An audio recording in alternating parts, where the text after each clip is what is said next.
안녕하십니까. 산업안전을 강의하는 최은정입니다. 자, 이번 시간은 제3장 폭발 방지 및 안전 대책에 대해서 공부하도록 하겠습니다. 자, 우선 첫 번째 폭발의 원리 및 특성. 화재 종류입니다. 우리가 전기 과목에서 공부를 했었죠. 실기까지 굉장히 중요하다라고 했었는데요. 화재의 분류 및 소화 방법 다시 한번 체크하고 지나가도록 하겠습니다. 자, 우선 화재는요, A급 화재죠. 일반 가연물 화재를 뜻하고요. 색으로 표시할 때는 백색으로 표시합니다. B급 화재는 기름이죠. 유류 화재가 되겠습니다. 색으로 표시할 때는 황색으로 표시합니다. C급 화재는 전기 화재였습니다. 색으로 표시할 때는 청색이었죠. D급 화재는 금속 화재입니다. 색은 무색 또는 표시 없음으로 나타냅니다. 자, 그 다음에 우리 주된 소화 효과 보겠습니다.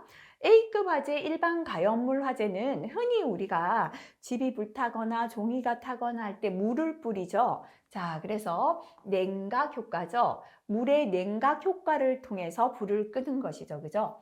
적응 소화제는 물이고요.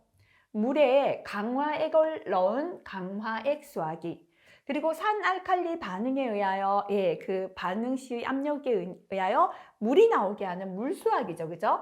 산알칼리 수화기까지가 냉각 효과가 있는 수화기 되겠습니다. B급 화재, 유류 화재, B급 화재죠. 우리가 기름이 불탈 때는 흔히 우리가 그 담요 같은 걸로 이렇게 덮어버리죠. 바로 질식 효과죠. 산소 농도를 떨어뜨려서 불을 끄는 게 되겠습니다. 포소화기는 예전에는 포말이라고 나오기도 합니다. 그죠? 포말 소화기 또는 포소화기. 기포로 산소면을 차단해서 질식을 하게 하고요. CO2 소화기는 이산화탄소 소화기죠. 그죠? 요 CO2 소화기는 희석 소화다라고도 합니다.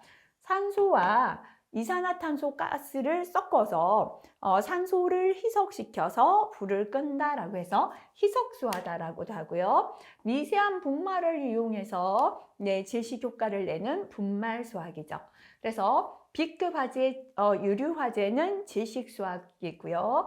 해당되는 건 포수화기, CO2 수화기, 분말 수화기가 되겠습니다. 자, 전기 화재, C급 화재죠. 질식도 되고 억제 효과도 된다. 그죠? 질식에 해당되는 건 CO2 분말이고요. 포소화기는 기포를 만들 때 수분이 포함되기 때문에 보통은 전기에는 조금 사용을 자제하는 게 좋고요.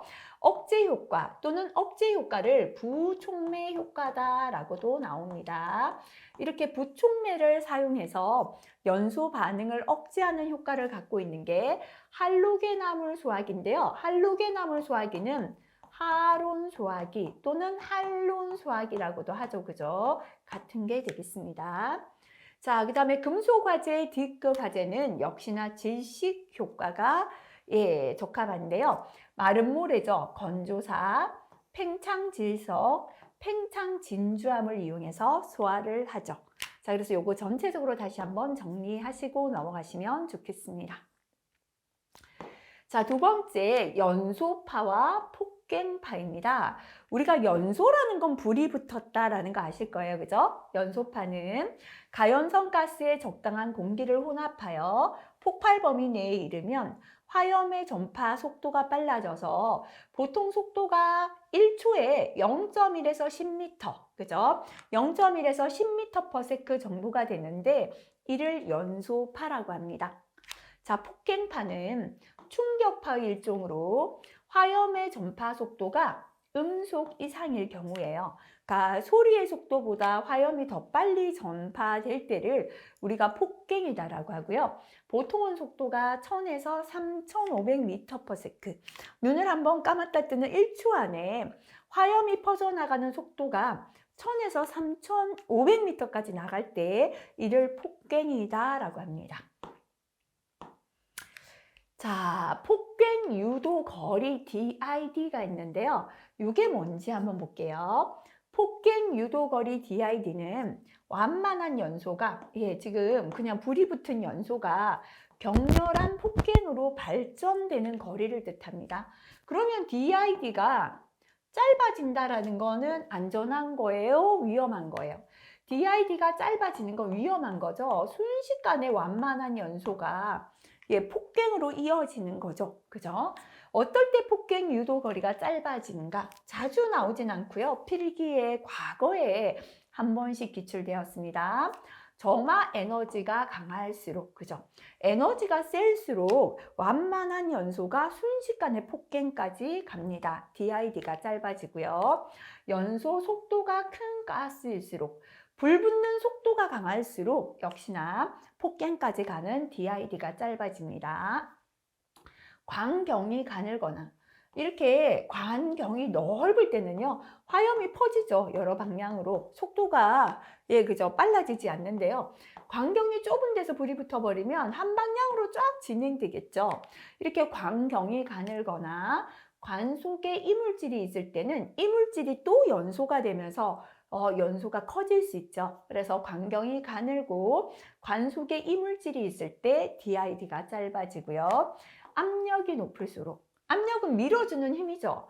더 빨리 가라고 뒤에서 밀어요. 이럴 때는 속도가 빨라지면서 폭갱 유도거리 DID가 짧아질 수 있습니다. 자, 그 다음 반응 폭주가 되겠습니다. 온도, 압력 등 제어 상태가 규정의 조건을 벗어나는 것에 의해 반응 속도가 지수 함수적으로 증대되고 용기 내의 온도나 압력이 이상 상승하여 규정 조건을 벗어나고 반응이 과격화하는 현상, 그죠? 온도나 압력이 이상 상승해서 이렇게 우리가 규정의 조건을 벗어나서 반응이 굉장히 과격하게 압력과 온도가 갑자기 많이 올라가고, 그죠? 이렇게 반응 속도가 빨라지는 걸 반응 폭주다라고 합니다. 자, 그 다음에 폭발의 분류입니다. 지금 하고 있는 내용들은 다 법규의 내용은 아니죠. 그래서 실기보다는 필기에 한 번씩 출제되는 내용들이라 별표가 별로 없죠. 하지만 필기에 한 번씩은 이제 또 출제되는 내용이니까요. 제가 출처드리는 내용은 한번 보고 지나가시면 좋겠습니다. 폭발을 분류하는데 첫 번째는 원인 물질의 상태에 의한 분류입니다. 폭발하는 원인 물질이 어떤 상태인가, 그죠? 기상 폭발하는 원인 물질이 기체 상태다라는 뜻이에요. 기체 상태의 물질이 폭발하면 요거를 기상 폭발이다라고 합니다.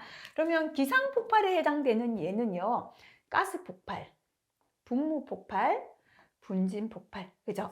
여기에서 분진 폭발이 기상 폭발에 해당된다는 거, 그죠? 세부적으로는 잘 안 나오고요. 다음 중 기상 폭발을 골라라, 아닌 걸 골라라, 이런 형태로 나온다 보시면 되겠습니다. 그래서 기상 폭발은 가스, 분무, 분진 폭발이 있다. 이거 기억하시고요. 가스 폭발은 가연성 가스와 탈 수 있는 가스와 조연성 가스는 타는 걸 도와주는 가스, 산소라고 했죠. 일정 비율로 혼합되어 있는 혼합가스가 점화원과 접촉 시에 가스 폭발을 일으키죠. 그래서 대표적으로 뭐 수소, 일산화탄소, 메탄, 에탄, 프로판, 아세틸렌 등이 가스 폭발에 해당되겠습니다.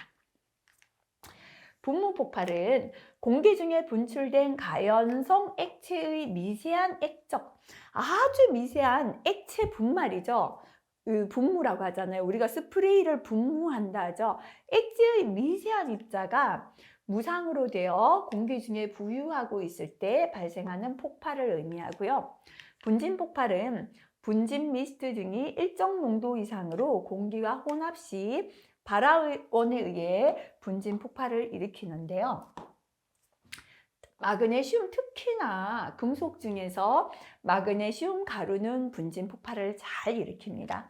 그 다음에 마그네슘, 티타늄, 곡물의 분진도 분진 폭발을 일으킵니다. 요건 한번 보여주시고요. 자, 분진 폭발의 발생 순서는 한 번씩 시험에 잘 나오고 필기, 실기에도 또 한 번씩 나옵니다. 분진 폭발이 발생하는 순서를 한번 살펴보겠습니다. 처음에는 이제 쌓여있는 분진이에요. 먼지가 바닥에 이렇게 퇴적 분진, 그죠? 이게 난리죠. 날리는 게 비산이에요. 공기 중에 날렸습니다. 그래서 흩어져요. 그죠? 자, 이렇게 흩어지는 게 분산이에요. 분산. 아주 미세하게 흩어져서 이렇게 지금 현재 곡물 가루인데 밀가루 공장이라고 할게요. 처음에는 가라앉아 있던 분진이 바람이 불어오면서 비산, 날려요. 에너지가 들어가게 되면 퇴적되는 분진이 어떠한 에너지를 받게 되면 이게 비산되죠. 비산되어서 분산, 퍼지는 거죠. 그죠? 퍼졌습니다. 이때 담뱃불, 점화원이 딱 오면 아주 입자가 작다 보니 입자가 작은 게 다닥다닥다닥 분산되어 있죠. 하나가 타는 속도가 굉장히 빨라요. 작은 입자다 보니까 옆에 또 있죠. 또 있죠. 또 있죠. 이래서 빠른 속도로 입자들이 타다 보니까 1차 폭발하고요. 연이어 2차 폭발로 넘어갈 수 있습니다. 그래서 분진 폭발의 순서는 처음에는 퇴적되어 있는 퇴적 분진입니다.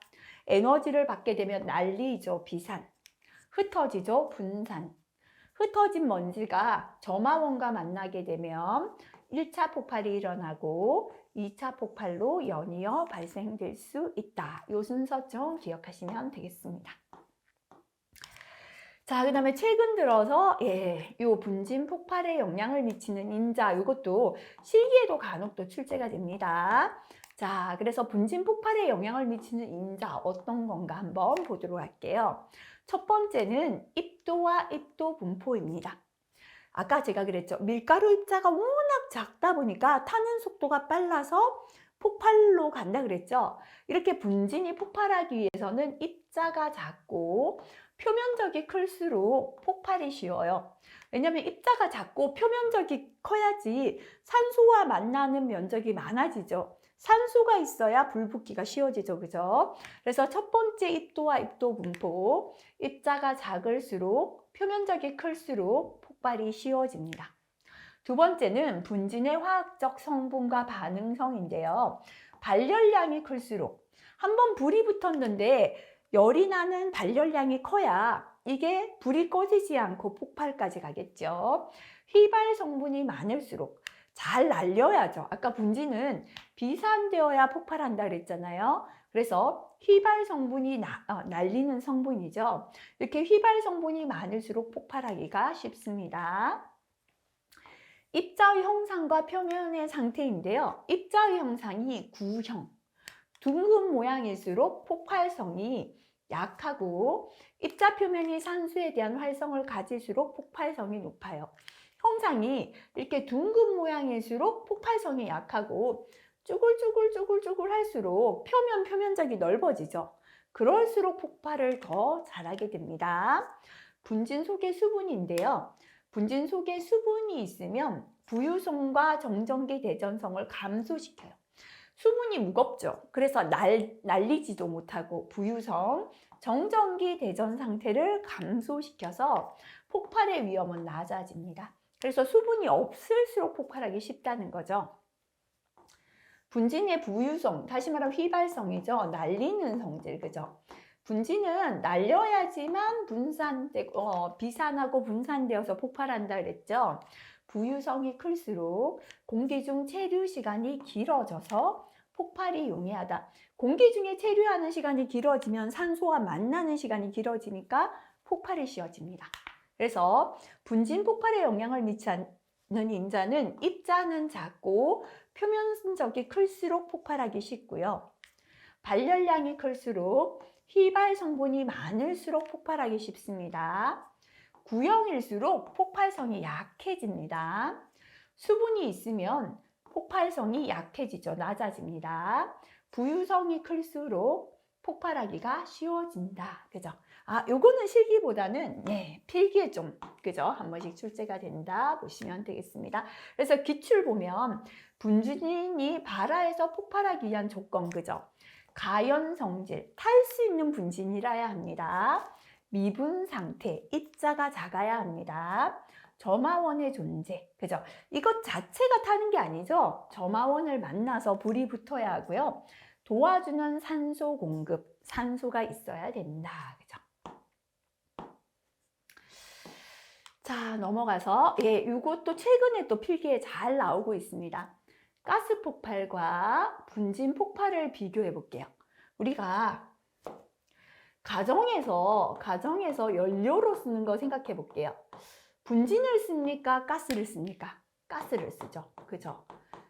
가스레인지에 가스가 들어오면 불이 붙잖아요. 왜 이렇게 가정에서 연료로 가스를 쓰는가 생각해 보면 혼돈이 적을 것 같아요. 가스는 화염이 커요. 화염이 크다는 건 불이 잘 붙어요. 그래서 우리가 가스레인지 켜기만 하면 불이 붙잖아요. 근데 가스레인지 한 20번 돌려도 불이 안 붙는다면 불편해서 못 쓰겠죠. 이렇게 가스 폭발은 화염이 크죠. 자, 연소 속도가 빠르다. 그죠? 불이 잘 붙으면서 불이 빨리 붙는다. 그죠? 우리가 빨리 붙는다. 그래서 가정에서 연료로 쓰는 거예요. 붙는다 이거 맞습니까? 그죠?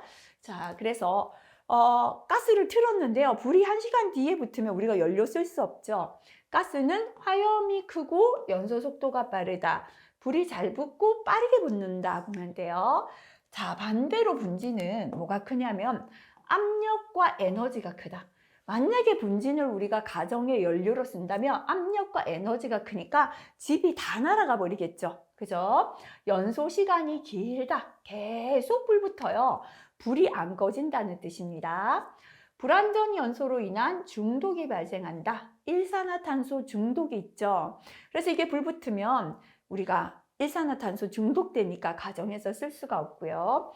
주위의 분진에 의해, 주의가 아니라 주위입니다. 오타네요. 그죠? 2차, 3차 폭발로 파급될 수 있다. 이렇게 주변에 있는 분진에 의해서 2차 폭발까지 생길 수가 있죠. 그래서 가스는 화염이 크고 연소 속도가 빠르고요. 반대로 분진은 압력과 에너지가 커요. 집이 날아가 버립니다. 그죠? 연소 시간이 길다. 불을 끌 수가 없고요. 불완전 연소로 인한 CO, 일산화탄소 중독이 생길 수 있고 주위 분진 때문에 2차, 3차 폭발로 파급될 수 있는 위험이 있는 게 분진 폭발이 되겠습니다. 자, 응상 폭발은 아까 앞에서 기상 폭발은 기체 상태의 폭발이다 라고 했는데요. 응상 폭발은 응상이라는 건 고상, 고체 상태, 액상, 액체 상태를 합쳐서 응상 폭발이다 라고 합니다. 자, 그러면 아까 우리가 기상 폭발에 뭐 있었는지 생각해 볼게요. 기상 폭발에는 가스 폭발, 분무 폭발, 분진 폭발 이렇게 세 가지가 기상 폭발이었거든요. 응상 폭발은 수증기 폭발, 이건 액체니까요. 증기 폭발, 전선 폭발, 고체입니다. 그래서 수증기, 증기, 전선 폭발은 응상 폭발이다 정도만 아시면 되겠습니다. 그래서 시험에 나올 때는요, 섞어놓고 다음 중 기상 폭발이 아닌 걸 골라라 이렇게 출제가 된다라고 했습니다. 자, 그 다음에 폭발의 공정별 분류 있습니다. 그죠? 뭐 요거는 참고로 한번 읽고 지나가시면 되겠습니다. 네. 자, 5번째 분진 폭발 한번 볼게요. 분진 폭발을 일으키는 물질은 금속분, 금속의 가루입니다. 특히나 아까 마그네슘, 티타늄 분진 폭발을 잘 일으킨다 그랬죠. 그 이외에 알루미늄이나 아연 분말도 분진 폭발을 일으키고요. 플라스틱, 농산물, 황, 또 아까 뭐 있었습니까? 곡물 분진, 그죠? 이런 게 분진 폭발을 일으키는데요. 분진 폭발을 일으키지 않는 대표적인 게 시멘트예요. 시멘트 가루는 자체가 타지 않아요. 가연성 분진이라야지 폭발하잖아요. 근데 타지 않기 때문에 그죠? 폭발하지 않습니다. 생석회, 석회석, 탄산칼슘, 그죠? 역시나 필기에 한 번씩 섞어놓고 다음 중 분진 폭발을 일으키지 않는 걸 골라라. 이런 식으로 출제가 된다 보시면 되겠습니다. 자, 네. 요거 한번 볼까요? 고압 가스 용기 파열 사고에 가스 용기가 파열되는 사고의 주요 원인이 되겠습니다. 용기의 내압력 부족. 내자는 견딜 내자입니다. 용기 자체가 가스의 압력에 견디는 능력이 부족한 거예요. 견디는 능력, 그죠? 용기는 1만큼 채울 수 있는데 1기압을 견딜 수 있는 용기인데 안에 가스 압력을 2기압만큼 채워버리면 용기가 파열되겠죠. 그죠? 용기 내의 이상 압력 상승. 그죠? 용기 안에서 압력이 정상보다 높게 올라가면 용기가 견디지 못하고 파열됩니다. 용기 내에서 폭발성 혼합기의 발화. 폭발성 혼합 기체가 불이 붙어버린 거예요. 이 불에 의한 발에 의한 압력 때문에 파열될 수가 있죠. 요거는 가스 용기가 파열되는 원인이에요. 근데 밑에 거는 고압가스 용기 파열 사고 중 내압력 부족. 가스 용기가 파열되는 것 중에 1번이죠. 용기의 견디는 압력이 부족한 내압력 부족의 원인입니다. 용기가 견디는 능력이 부족하다라는 건 첫 번째 부식, 그죠? 용기가 녹이 슬어서 견디는 능력이 떨어졌어요. 강제의 피로, 반복해서 계속 하중을 받다 보니까 강제 자체가 피로한 상태가 되고요. 용접 불량, 그죠? 용접 불량이 생긴 부위에서 내압력이 부족해질 수 있습니다. 요거는 내압력 부족 1번의 원인이다. 이렇게 구별하시면 되겠습니다. 그죠? 한 번씩 필기에 출제되는 내용이 되겠습니다. 자, 요것도 한번 볼까요? 최대 폭발 압력이죠. 요거는 연필로 이렇게 풀어볼게요. 폭발할 수 있는 최대 폭발을 할 수 있는이 아니고요. 폭발을 하기 위한이라고 할게요. 폭발하기 위한. 자, 우리 최대 폭발 압력에 영향을 주는 요인인데요. 폭발을 하기 위한 최대의 압력이다라고 보시면 되겠습니다. PM은 화학 양론비에서 최대가 된다. 그래서 화학 양론비에서 최대 폭발 압력이 최대가 됩니다. PM은 용기의 형태나 부피에는 큰 영향을 받지 않아요. 용기의 형태가 둥글고 네모지고 부피가 어떻다고 해서 최대 폭발할 수 있는 압력이 변화되지는 잘 않습니다. 초기 온도가 높을수록 온도가 높다는 건 폭발하기가 쉽잖아요. 그러면 폭발하기 위한 최대 압력, 폭발에 필요한 최대 압력은 온도가 높을수록 폭발하기 쉽기 때문에 폭발을 하기 위해서 필요한 최대 압력은 낮아집니다. 요거 주의하시면 됩니다. 이게 좀 혼돈되실 거예요. 자, 그래서 PM은 초기 압력이 상승할수록 증가한다. 초기의 압력이 높으면 폭발할 때 압력도 높아집니다. 그죠? 그래서 초기 온도가 높을수록 PM은 감소한다는 거. 너무 깊이까지 아실 필요는 없는데 이것만 조금 자주 나오진 않습니다. 한 번씩 필기에 나오는 내용인데요. 한번 보고 지나가시면 되겠습니다. 자, 그 다음에 이것도 한 번씩 필기에 나오는데요. 우리가 분진 폭발을 위한 시험 장치는 하트만식 시험 장치가 잘 쓰입니다. 자, 그 다음에 나머지 넘어가겠습니다. 폭발의 형태에 의한 분류, 그죠? 폭발화원. 발화원은 점화원이라고도 할 수 있잖아요. 어떻게 해서 불이 붙는가입니다. 그죠? 착화 파괴형이 있어요. 용기 내에서 위험물의 착화에 의해서 위험물이 불이 붙어서 파괴되는 거고요. 누설 발화형이 있죠. 이거 용기 안에서 불이 붙는 거고 용기에서 누출된 위험물이 불이 붙는 거죠. 그죠? 자, 그 다음에 반응열이 쌓여서 반응열 축적에 의한 폭발이 있는데요. 자연 발화형은 자연적으로 열이 쌓여서 열 축적에 의한 발화에 의해 폭발하는 거고요. 반응 폭주형은 반응이 폭주하는 거죠. 아까 과 이상 상승으로 온도 압력이 아주 높게 올라가는 거죠. 이 반응 폭주로 인해서 폭발이 생기는 겁니다. 과열 액체 증기 폭발이 있는데요. 이거는 열 이동형 증기 폭발. 저 비점의 액체가 잘 끓는 점이 낮은 액체니까 빨리 끓겠죠. 고열물과 접촉하여 순간적인 증발로 인해 저비층 액체가 증발하다 보니까 이 증기가 많아지면서 폭발이 생기는 겁니다. 평형 파탄형 폭발은 용기 파손에 의한 고압 액체의 증발로 인해 폭발이 발생하는 겁니다. 이것도 뭐 크게 많이 나오진 않는 거니까요. 한번 참고로 듣고 지나가시고요. 자, 폭발 현상은 한 번씩 실기에도 나옵니다. 첫 번째는 슬롭 오버 현상 한번 볼게요. 슬롭이라는 건 이제 미끄러져 내린다고, 오버는 넘친다라고 할 수 있는데요. 자, 석유 화재에서 석유에 불이 났습니다. 수분을 포함한 소화약재를 방사 시에, 그죠? 지금 예를 들어서 여기에 석유 탱크가 이렇게 있어요. 근데 여기에 이제 불이 막 났거든요. 근데 여기다가 제가 뭐를 뿌리냐면 불을 끄겠다고 물을 뿌렸어요. 물. 지금 석유가 불 붙는 거는 물이 끓는 온도보다 훨씬 높죠. 물은 100도만 되면 끓어버려요. 그래서 여기다 물을 뿌리니까요. 물이 너무 뜨거우니까 순식간에 수증기가 되어서 올라가거든요. 자, 방사 시에 급작스러운 기화로 인하여, 급작스러운 기화라는 건 물이 전부 다 수증기로 변했다라는 거죠. 연료, 뜨거운 기름을 비산시키는 현상.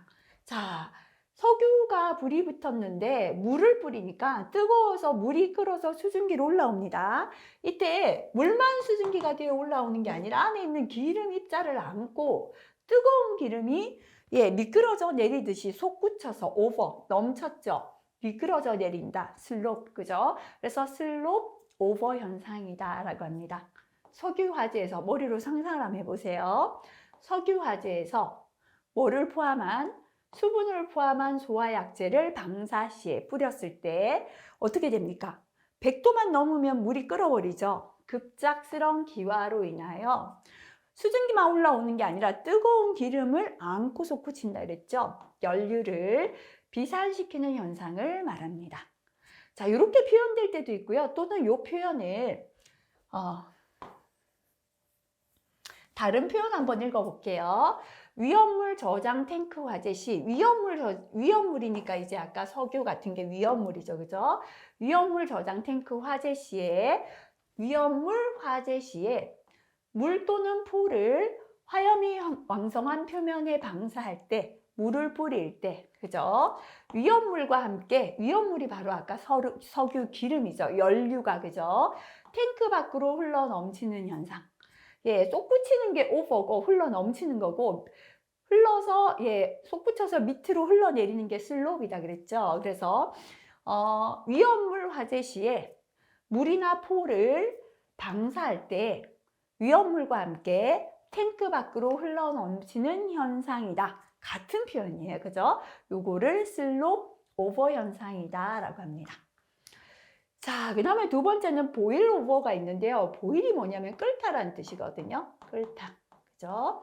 자, 그래서 유류 저장 탱크의 화재 중에 유류 탱크입니다.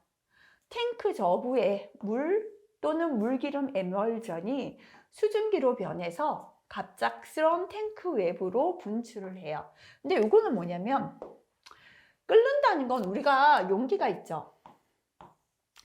기름 탱크인데요. 이 밑에 물이 밑에 있고 위에 기름이 있었던 거예요.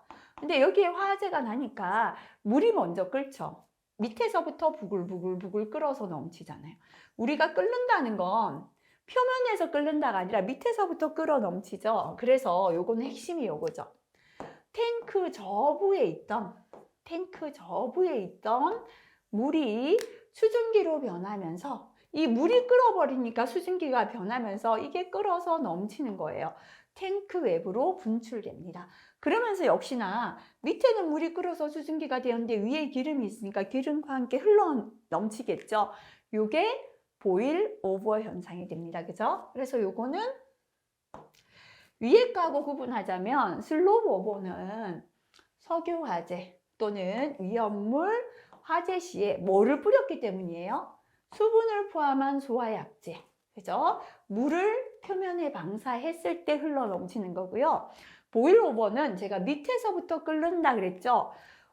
보일이 끓다라는 뜻이기 때문에 탱크 저부의 물이, 그죠? 수증기로 변해서 탱크 외부로 분출되는 현상이죠. 죄송합니다. 그래서 유류 탱크에서 저부에 있던 물이 끓어서 넘친다면 이건 보일 오버 현상이 되겠죠. 자, 그 다음에 프로스 오버인데요. 이거는 저장 탱크 속에 물이 점성을 가진 뜨거운 기름을 표면 아래에서 끓을 때 급격한 부피 팽창에 의하여 화재를 수반하지 않고 유류가 탱크 외부로 분출되는 거예요. 그래서 요거는 화재 없이 그저 밑에서 역시나 물이 뜨거운 기름의 표면 아래에서 끓을 때 물이 끓으면서 수증기가 되니까 물이 끓어서 기름을 위에 있는 기름 입자를 안고 솟구치겠죠. 하지만 뭐가 없을 때 화재를 수반하지 않고 기름이 외부로 분출될 때는 화재가 없는 게 프로스 오버가 되겠다. 그죠? 자, 그 다음에 시험에는 요 두 개가 가장 잘 나옵니다. 블레비 현상 또는 비등액 팽창 증기 폭발. 비등액은 끓어오르는 액체가 팽창해서 증기가 되어 폭발하는 것이다 라고 보시면 되겠습니다. 자, 가연성 액화가스에서 이거는 뭐 때문인가 하면요, 외부 화재 때문에. 자, 지금 이렇게 기름 탱크가 있어요. 이 안에서 불이 붙었는 게 아니고요, 외부에 불이 붙은 거예요. 이렇게 외부에 불이 붙었습니다. 자, 이 외부에서 불이 나니까 안에 있던 기름이 이 안에 기름이 있었잖아요. 그죠? 액체가 뜨거워지겠죠.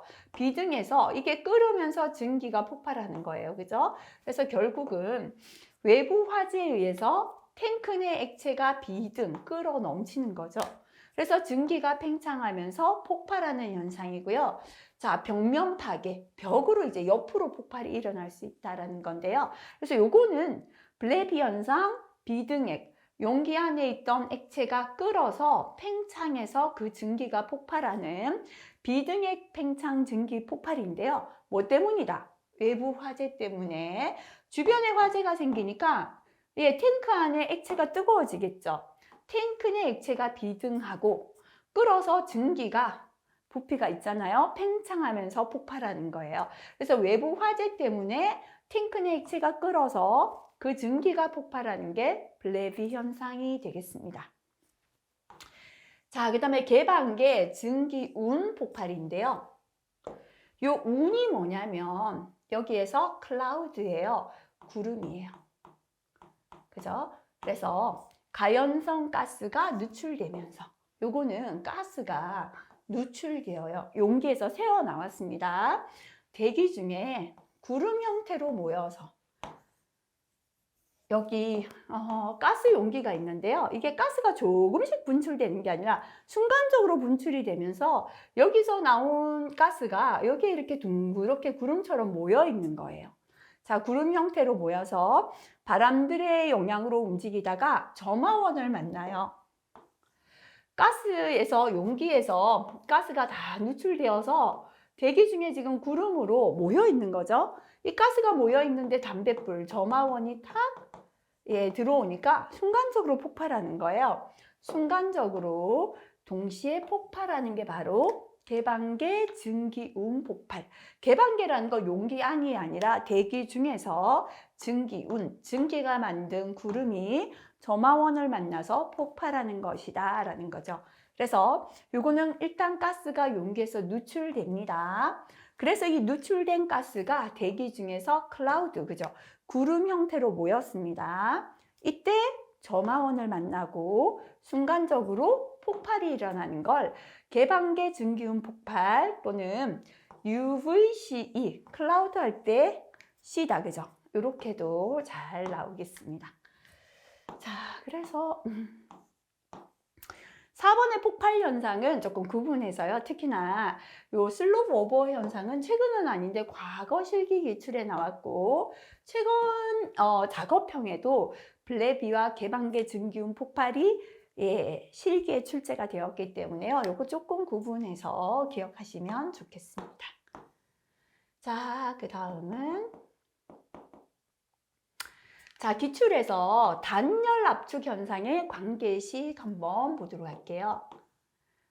단열 압축이 뭔지는 위에 설명이 나와 있죠. 단열 압축이다, 그죠? 단열 상태에서 압력을 가하면 단열이라는 건 열을 축적한 상태에서 압력을 가하면 작은 충격에 의해서도 불이 붙어요. 요거를 단열 압축이다라고 합니다. 평활한 금속 판상에 한 방울의 니트로글리세린을 떨어뜨려 놓고 금속추로 계속해서 타격을 가합니다. 니트로글리세린 중 아주 작은 기포가 존재한 경우, 기포가 존재하지 않은 경우보다 작은 충격에 의해서 발화가 나타나는 거. 요게 무슨 현상인가? 라고 예를 들어서 필기에 출제가 됩니다. 이렇게 단열 상태에서는 압력을 가하면 작은 충격에 의해서도 불이 붙는 게 단열 압축인데요. 니트로글리세린에 아주 작은 기포가 생겼는 게 기포가 존재하지 않을 때보다 단열된 상태에 있기 때문에 작은 충격에 의해서도 발화가 일어난 것이다. 단열 압축의 예이다. 기억하시고요. 자, 단열 압축 현상의 관계식이 필기에 한 번씩 출제가 됩니다. 단열 압축의 관계식을 보면 T1분의 T2다, 그죠? T1은 기체의 처음 온도입니다. 근데 여기에서 도 K는 뭐냐면요. 흔히 도 빼고 그냥 K로도 나타내죠. 켈빈 온도입니다. 이 켈빈 온도는 요거는 옆에 적어둘게요. 켈빈 온도, K 온도는 273 플러스 도시. 예를 들어 우리가 20도시다라고 섭씨 온도 도시로 나타내죠. 그 도시에다 273을 더한 게 켈빈 온도 K가 되겠습니다. 자, 그래서 T1은 기체 처음 온도가 되고 T2는 압축 후의 온도가 되겠습니다. P1은 처음 압력이 되고 P2는 압축한 후의 압력이 되겠습니다. 여기에서 R은 공기의 비열비인데요. 일정한 값 1.4가 되겠습니다. 그래서 식은 T1분의 T2는 처음 온도분의 나중 온도는 순서 똑같죠? P1분의 P2 처음 압력분의 나중 압력에 R분의 R-1 그죠? 1.4분의 1.4-1 이게 공식이다. 그죠? 필기에 한 번씩 나오니까요. 한번 공식 보고 지나가시면 되겠습니다. 자, 그 다음에 증기우음 폭발의 특징 한번 볼게요. 증기우음 폭발은 제가 클라우드 구름 운자다라고 했죠. 누출된 가스가 구름처럼 모였을 때 폭발이 일어나는 것인데요. 증기운, 구름의 크기가 증가하면 가스가 그만큼 많이 모인 거잖아요. 점화 확률도 증가하게 됩니다. 증기운에 의한 재해는 폭발력보다는 화재가 원인이 되고요. 폭발 효율은 적어요. 대략 연소 에너지의 약 20%만이 폭풍파로 전환됩니다. 증기와 공기의 난류 혼합은 폭발력을 증대시킵니다. 이 증기와 공기에는 산소가 들어있죠. 이럴 때 폭발력이 증대되고요. 증기 누출부로부터 먼 지점에서의 착화는 폭발의 충격을 증가시킨다. 그죠? 이것도 뭐 그냥 참고로 보고 지나가시면 되겠습니다. 자, 가스 폭발의 원리 나와 있다, 그죠? 가스 폭발은 한번 읽어보시고요. 가스 누출 감지 경보기의 설치. 우리 가정에도 이제 가스를 쓰면 가스가 누설되었을 때, 누출되었을 때 감지하는 경보기가 설치가 되어 있죠. 가스 누출 감지 경보기를 설치할 때는 감지 대상 가스의 특성을 충분히 고려하여 가장 적절한 것을 선정해야 합니다. 하나의 감지 대상 가스가 가연성이면서 독성이면 가연성은 불이 붙는 거고요. 독성은 인체에 독을 주는 거죠. 이때는 뭐를 위주로? 독성을 기준으로 하여 가스 누출 감지 경보기를 선정해야 합니다. 가연성 불이 붙는 것도 위험하지만 인체에 독을 주는 독성이 더 위험하니까 가연성이면서 독성인 가스는 독성 가스를 기준으로 해서 감지 경보기를 선정한다라는 게 되겠습니다. 가스 누출 감지 경보기를 설치해야 하는 장소가 되겠습니다. 건축물 내외에 설치되어 있는 가연성 및 독성 물질을 취급하는 압축기, 밸브, 반응기, 배관 연결 부위 등 가스의 누출이 우려되는 화학설비나 부속설비의 주변, 가연로 등 발화원이 있는 제조설비 주위에 가스가 체류하기 쉬운 장소, 가스가 이렇게 남아있기 쉬운 거죠, 그죠? 가연성 및 독성 물질의 충진용 설비의 접속부 주위, 방폭 지역 내에 위치한 변전실, 배전반실, 제어실, 기타 특별히 가스가 체류하기 쉬운 장소에는 가스가 누출되었을 때 감지하는 경보기를 설치합니다. 시험엔 잘 안 나오는데 한 번만 볼게요. 가스 누출이 우려되는 화학설비나 부속설비 주변, 가스가 체류하기 쉬운 장소, 가연성 독성, 그죠? 가연성 불이 붙고 독성은 인체에 독을 주잖아요. 충전용 설비의 접속부에는 누설이 잘 되니까요. 방폭 지역 내에 위치한 변전실, 배전반실, 제어실, 전기를 취급했을 때 또 가스 누설되면 불이 붙을 수 있잖아요. 자, 기타 특별히 가스가 체류하기 쉬운 장소에 설치해야겠습니다. 자, 그 다음 가스 누출 감지 경보기 설치하는 위치를 보겠습니다. 가스 누출 감지 경보기는 가능한 한 가스의 누출이 우려되는 누출 부위 가까이 설치하는 게 좋겠죠. 건축물 밖에 설치되는 가스 누출 감지 경보기는 풍향, 풍속, 가스의 비중 등을 고려하여 가스가 체류하기 쉬운 지점에 설치하고요. 건축물 내에 설치되는 가스 누출 감지 경보기는 감지 대상 가스의 비중이 공기보다 무거운 경우. 자, 예를 들어서 우리가 LNG는 도시가스죠. LNG는 천연 도시가스, 우리 가정의 도시가스 쓰죠. 이건 공기보다 가벼워요. 그러면 누설되면은 위로 뜰까요? 바닥에 가라앉을까요? 위로 떠요. 공기보다 가벼우니까 위로 뜨겠죠. 이때 감지기는요, 위에 있어야 됩니까? 낮은 곳에 있어야 됩니까? 천정에 가까운 높은 곳에 있어야겠죠. 그죠? 자, 근데 우리 또 가스 중에 LPG 있죠. 액화 석유가스. 요거는 공기보다 무거워요. 그러면 누설되면은 위로 뜰까요? 바닥에 가라앉을까요? 가라앉아요. 그죠? 이럴 때는요, 감지기는 천정에 가까운 높은 곳에 있어야 됩니까? 바닥에 가까운 낮은 곳에 있어야 됩니까? 바닥 근처 낮은 곳에 있어야지 돼요. 그죠? 왜냐하면 가스가 바닥에 쫙 체류할 거기 때문에. 그죠? 이렇게 감지 대상 가스가 공기보다 무거운 경우에는 건축물 내의 하부에 감지기가 있어야 합니다. 공기보다 가벼운 경우에는 가스가 누설되면 위로 뜨기 때문에요. 건축물의 환기구 부근 또는 천정, 그죠? 건축물 내의 상부에 설치해야 한다라는 게 되겠습니다. 자, 그 다음에 가스 누출 감지 경보기의 경보기는 근로자가 상주하는 곳에 있어야 돼요. 그래야지 사람이 있어야 경보가 울리면 누출이 되었구나 알 수 있죠. 사람이 없는 곳에 설치하는 게 아니라 상주하는 곳에 있어야 된다라는 게 되겠습니다. 자, 그러면 가스 누출 감지 경보기의 경보 설정치. 가스가 얼마나 누출되면 경보를 삐 하고 발해야 하는가 설정치가 되겠습니다. 가연성 가스는 불 붙는 가스죠. 가연성 가스 누출 감지 경보기는 감지 대상 가스의 폭발 하한계 25% 이하입니다.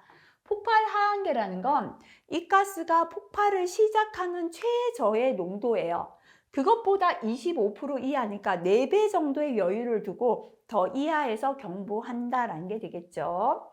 자, 독성가스 누출 감지 경보기는 해당 독성가스의 허용 농도 이하, 그죠? 허용 농도라는 건 이 독성가스에 노출이 되어도 안전하다라는 농도, 그죠? 그것보다 더 낮은 데서 경보가 울리도록 설정해야 합니다. 그래서 가연성 가스는 폭발 하한계 25% 이하고 독성가스는 허용 농도 이하에서 경보한다. 이건 좀 기억하시고요. 가스 누출 감지 경보의 정밀도는 경보 설정치에 대하여 가연성 가스 누출 감지 경보기는 플러스 마이너스 25% 이하고 독성 가스 누출 감지 경보기는 플러스 마이너스 30% 이하여야 한다. 그죠? 그래서 정밀도는 가연성 가스는 플러스 마이너스 25%, 독성은 플러스 마이너스 30% 이하의 정밀도를 가져야 되겠습니다. 자, 가스 누출 감지 경보기 성능이 되겠습니다. 가연성 가스 누출 감지 경보기는 담배 연기 등의 독성 가스 누출 감지 경보기는 담배 연기, 기계 세척 유가스, 등유의 증발가스, 배기가스 및 탄화수소계 가스, 기타 잡가스에는 경보가 울리지 않아야 한다. 이게 담배 연기는 가연성이 아닌데 담배만 피면은 경보하고 이래서 안 되겠죠. 기타 잡가스에 경보가 울리지 않아야겠습니다. 가스 누출 감지 경보기의 가스 감지에서 경보 발신까지 걸리는 시간은 경보 농도 1.6배 시에는 보통 30초 이내로 경보가 울려야 됩니다. 지금 가스가 누출되고 있는데 경보가 너무 늦게 울려도 안 되겠죠. 다만 암모니아, 일산화탄소, 이와 유사한 가스 등을 감지하는 가스 누출 감지 경보기는 1분 이내입니다. 그죠? 그래서 암모니아, 일산화탄소는 조금 그죠? 다른 가스들보다는 조금 길죠. 1분이고 나머지는 보통은 30초 이내에 경보해야 된다라는 게 되겠습니다. 경보 정밀도는 전원 전압의 변동률이 플러스 마이너스 10%까지 정밀도 그죠? 저하되지 않도록 하는 게 좋습니다.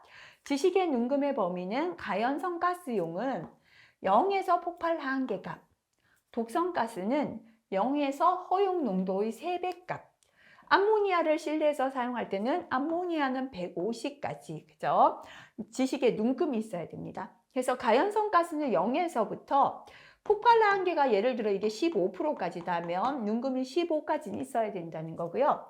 독성은 0에서부터 허용 농도가 3이다. ppm이다. 그죠? 3배 하면 9까지는 있어야 된다라는 걸 뜻하고요. 암모니아는 150까지 여야 합니다.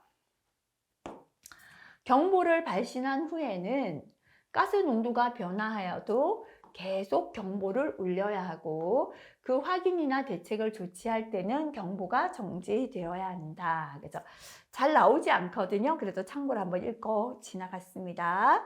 가스 누출 감지 경보기 구조입니다. 당연히 충분한 강도를 지니며 취급이나 정비가 쉬운 거 좋겠죠. 가스에 접촉하는 부분은 내식성의 재료. 내식성은 부식되지 않는 거예요. 부식된다는 건 녹쓰는 거잖아요. 그죠? 그래서 부식되지 않는 내식성의 재료를 쓰고 부식 방지 처리를 한 재료를 사용합니다. 가연성 가스인데요. 암모니아를 제외한 가연성 가스 누출 감지 경보기는 방폭 성능을 갖는 것이어야 합니다. 왜냐하면 방폭은 폭발 방지 성능이죠. 가연성 가스는 불붙는 가스니까 방폭 성능을 갖춰야 되는데 암모니아 제외합니다. 수신회로가 작동 상태에 있는 것을 쉽게 식별할 수 있어야 돼요. 이게 지금 작동되는지 램프나 통해서 볼 수 있어야 되고요. 경보는 램프의 점등, 전멸과 동시에 경보를 울리는 것이어야 한다. 그죠? 불도 이렇게 빨갛게 전멸되고 소리도 삐하고 같이 나는 것이 좋다라는 게 되겠습니다. 자, 그 다음에 폭발 등급 보도록 할게요. 자, 안전 간격, 그죠? 폭발 등급에서 우리가 안전 간격이라는 건 안전이 세이프티죠. 갭이라는 게 뭐냐면 틈, 간격을 뜻합니다. 그래서 우리가 안전 간격을 세이프티 갭이다 라고도 하고요. 이 안전 간격을 앞 페이지 참고란에 잠시 볼게요. 네, 여기에 보시면 안전 간격은 최대 안전 틈새, 화염일주 한계, 요거 세 가지가 같은 용어입니다. 안전간격, 최대 안전 틈새, 화염일주 한계. 왜 이게 같은 용어인가? 한번 설명을 해보도록 할게요. 자, 부피 8리터. 그죠? 틈의 안길이가 부피는 8리터이고요. 틈의 안길이가 25mm인 구형의 용기입니다. 그래서 공처럼 생긴 구형의 용기인데요. 이게 부피는 8리터가 되고 그 다음에 틈의 안길이가 여기까지 길이가 25mm다라고 할게요. 여기에 혼합가스를 채웠습니다. 혼합가스를 채우고 지금 불이 붙는 폭발성 가스 또는 혼합가스를 채우고 혼합가스를 폭발성 가스라고 해도 됩니다. 폭발성 가스를 채우고 여기에 점화시켰어요. 불을 붙였습니다. 그럼 안에서 폭발성 가스니까 폭발이 일어나고 화염이 있겠죠. 자, 이 화염이 순식간에 이제 이 용기 틈이 넓을 때는 밖까지 나와요. 점화시켰을 때 화염이 외부까지 전달되지 않는 한계의 틈이다라고 했는데요. 이 틈이 이만큼 넓을 때는 안에 폭발성 가스에 점화를 시키니까 그 화염이 순식간에 밖에까지 나와요. 근데 이 틈을 점점 좁혀서 이제 아주 미세한 틈이 남았거든요. 이 폭발 시의 화염이 이 틈이 너무 좁다 보니까 통과하지 못하고 안에서 불이 꺼져 버려요. 그래서 용기 안에서 폭발은 일어났지만 이 용기의 폭발이 외부에는 영향을 미치지 않아요. 폭발이 밖에까지 나오지 않죠. 이 한계의 틈을 안전한 틈이다라고 해서 safety gap 또는 안전 간격 또는 화염 일주 한계, 화염이 용기 밖까지 나오지 못하는 한계, 그죠? 최대 안전 틈새, 화염이 외부에까지 폭발을 일으키지 않는 안전한 틈새이다 이렇게 말합니다. 그죠? 그래서 화염 일주 한계는 용기 내의 화염이 전파되는 것을 저지할 수 있는 틈새의 최대 간격치, 다시 말하면 화염이 외부까지 전달되지 않는 한계 틈을 뜻한다 라고 했죠. 자, 그래서 요거 한 번씩 나오는데요. 실기에 가면 한 번씩 괄호 비우고 나옵니다. 안전간격 세이프티 갭은 부피 얼마? 8리터이고 틈의 안길이 얼마? 25mm인 어떤 공 모양의 구형 용기에 혼합성 가스 또는 폭발성 가스를 채우고 점화, 불을 붙였을 때 화염이 외부까지 전달되지 않는, 화염이 외부까지 나오지 못하는 용기의 틈을 안전간격이다 라고 합니다. 자, 폭발성 가스의 분류 한번 보도록 할게요. 폭발성 가스는 A,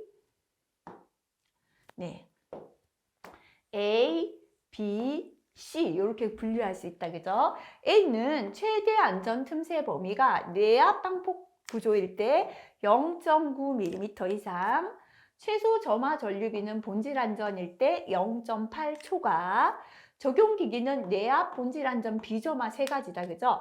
이게 2A다라고 할 수 있죠.